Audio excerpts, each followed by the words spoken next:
فردوس نسیموف حریف پوش برادران عزیز بنابر سبب کمی غوغا عذر زیاد من معرفی میکنم حریفش از ازبکستان و میمانا خوش آمدید محیب الله سعداللهیف عبدالله جان سید خوجایف اکا دیگه برادرها فقط ازبکا قطی پهلوانای تاجیک میگیره داورت کی بود غزل داور طبقه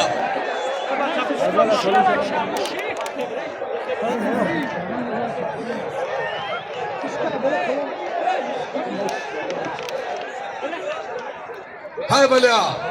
من پهلوانای ازبکستان تاجیکستان روسیه قزاقستان خوش به حالتون اکا اسمانقل خوش آمدی برادر عزیزی ما بابایشان از جرتپه خوش آمد ایسا قطی قزاق بیان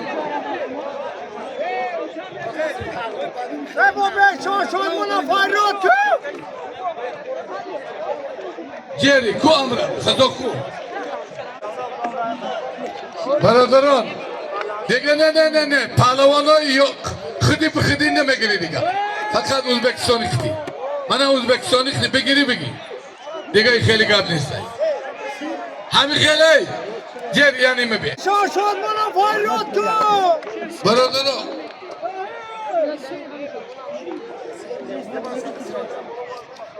برادران فقط پهلوانای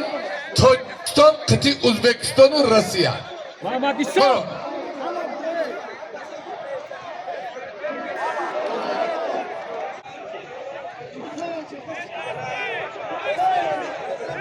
این همی پهلوان ازبکستانی التماس پیش میدان خالی کنه بشینن پیش مرم خالی از نام شیر بچه های کنگرتی برادری ما اکای انور وزارزاده و رئیس محترم خاکی پای رئیسم توفه افتماشین را از نام سلاله نقشوفا امروزین برادری ما و طاهر جان نقشوف من که خزاوری مشا جایزه بابای رئیس که کلیم کنه وارا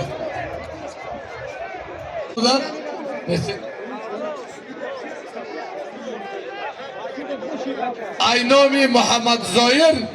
الکتروموبیل با حیدر جان حیدر شمنایی ماشین شش کس اومد موزیک ایناسی رستم خاجیف